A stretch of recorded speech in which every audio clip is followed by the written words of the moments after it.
জানেন না যে এই সবজি দিয়ে সুস্বাদু এই রেসিপিটি তৈরি করা যায়। একটু ভাপানো, হালকা একটু সিম করে নিয়েছি 70% এর মতো। তেলটা গরম হয়ে গেলে আমরা এখানে দিয়ে দিব পেঁয়াজ বাটা।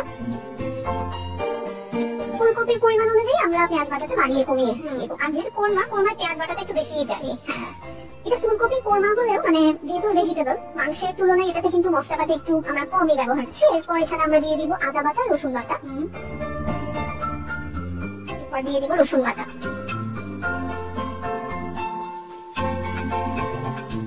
এরপর এখানে আমরা দিয়ে দিব টক দই। টক দইটা এখানে একটু ফাটানো আছে, কারণ এভাবে একটু না ফাটানো হলে আমরা যখন এটা গ্রেভিতে দিব এটা ফেটে যাবে, দানা দানা হয়ে যাবে, তাই একটু ফেটে নিয়ে তারপর আমরা ব্যবহার করব। আমরা 1/2 কাপের মতো টক দই ব্যবহার করছি। এরপর এখানে দিয়ে দিচ্ছি আমরা কাজু বাদাম বাটা। এটা আমরা 2 থেকে 3 টেবিল চামচের মতো দিয়ে দিচ্ছি। 1/2 চা চামচের মতো জিরা গুঁড়া দিয়ে দিলাম। এরপর দিব ধনিয়া গুঁড়া, তাও 1/2 চা চামচের মতো। এরপর মোস্ট ইম্পর্টেন্টলি লবণ। লবণটা যে যার স্বাদ মতো দিয়ে দিলাম আমরা এখানে। আরেকটা জিনিস যাবে, এটা হচ্ছে তেজপাতা। তেজপাতাটাকে আমরা একটু হাতে ছিঁড়ে দুটো তেজপাতা দিয়ে দিলাম। এরপর কাঁচামরিচ। যার যার ঝালের পরিমাণ হিসাবে দিবে, যে যতটুকু ঝাল খেতে পছন্দ করে। কোরমা তো ইউজুয়ালি একটু মিষ্টি হয় ঝাল, হ্যাঁ, ওটাতে একটু যারা একটু ঝাল খেতে পছন্দ করে ওরা চাইলে একটু বাড়িয়ে দিতে পারে।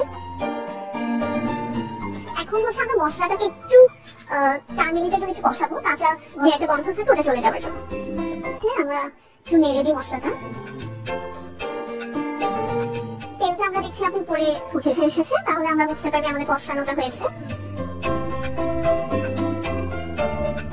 এখন হচ্ছে আমি ফুলকপিটা দিয়ে দেবো, বড় বড় করে কেটে। আমরা একটা সাইজ যদি দেখাতে পারি, বড় বড় করে বেড়ে যায়। এটা ফুলকপি যদি একটু বড় বড় হয় তাহলেই ভালো লাগে, আর এটা তো এখন একটু পরে আরো শ্রিঙ্ক করবে। ফুলকপি দিয়ে আসলে সব রকমের রান্নাই অনেক মজা লাগে, এটা হোক কিংবা পাকোড়া জাতীয় জিনিস হোক, ফুলকপি পাকোড়া তো অসাধারণ। হ্যাঁ, এটাকে আমরা বেশি নাড়বো না, হলে হচ্ছে ফুলকপিটা ভেঙে যাওয়ার একটা চান্স থাকে। আমরা কি করবো, এখন আমাদের বাকি যে উপকরণগুলো আছে, যেমন আমাদের কোরমা যেহেতু দুধ অবশ্যই যাবে, আমরা হচ্ছে এখন দুধটা অ্যাড করে দেবো। এরপর এখানে দিব একটু বেরেস্তা।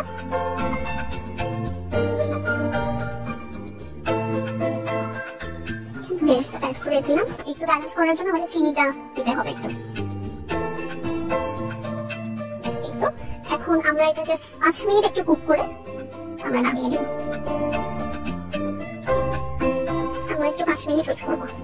শীতের সবজির প্রতি তো সবারই একটা আকর্ষণ থাকে, আমার মনে হয় এটা অলমোস্ট ডান। কারণ ফুলকপি বেশি বয়েল হয়ে গেলে খেতে ভালো লাগে না, একটু ক্রাঞ্চি থাকলেই ভালো লাগে। আর লাস্টে আমাদের শুধু একটা ইনগ্রেডিয়েন্ট দেওয়া, এটা হচ্ছে ঘি। আমরা শুধু লাস্টে একটু 2 চামচ ঘি অ্যাড করে দেব। আর জাস্ট 2 মিনিট ঘি দিয়ে দেন আমাদের এটা ডান।